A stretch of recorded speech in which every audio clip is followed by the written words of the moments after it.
Bonjour et bienvenue dans un nouvel épisode de notre nouvelle émission de l'espace entre nous. Vous ne le savez peut-être pas, mais je partage également ma passion à travers des aventures de mon héroïne de bande dessinée, Tania.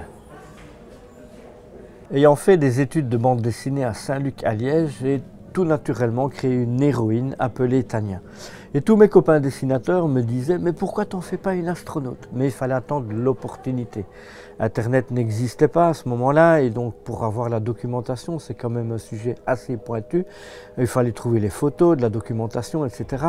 C'était pas évident. Et un jour, je me trouvais à Paris, au Salon du Bourget, avec mon ami Vladimir Pletser, un candidat astronaute belge, qui m'a présenté à l'astronaute français Jean-François Clairvoy et à qui j'ai présenté mon projet.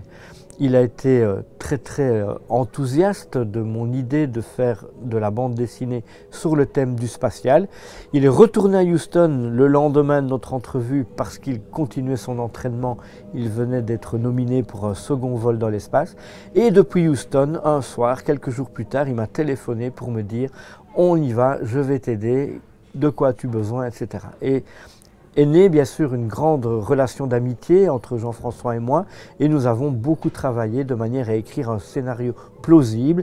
Il a répondu à toutes les questions que je lui posais et une petite anecdote sympa, il a même été un dimanche alors qu'il avait congé prendre des photos avec un rouleau de pellicule photo qu'il m'a envoyé par la suite par la poste dans la salle de contrôle de Houston. Il a obtenu les autorisations parce qu'il me fallait évidemment une documentation extrêmement pointu sur le sujet. Je veux que mon personnage, que Tania et tous les autres personnages représentés dans mes aventures évoluent dans un cadre absolument réel, réaliste, même si les histoires sont entièrement fictives.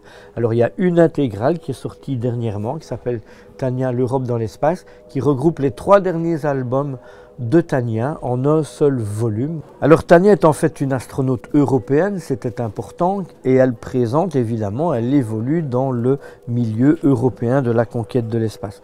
La préface ici est rédigée par quelques amis astronautes européens, américains et canadiens, et présente également des dossiers pédagogiques et didactiques sur la conquête de l'espace et sur les programmes spatiaux européens, etc.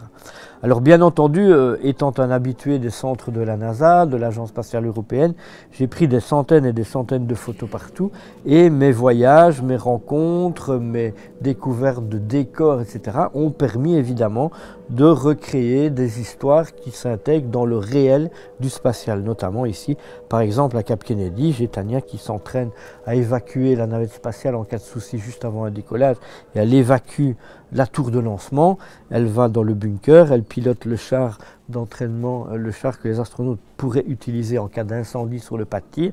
Mais moi j'ai eu la chance, donc c'est basé sur des photos que j'ai prises, j'ai pu voir le char, j'ai pu piloter, le conduire le char, prendre des photos à l'intérieur et tout ça évidemment me sert à dessiner toutes mes aventures et c'est ça qui fait l'intéressant du projet, c'est que on découvre le spatial à travers une héroïne fictive et qui évolue dans un décor réel.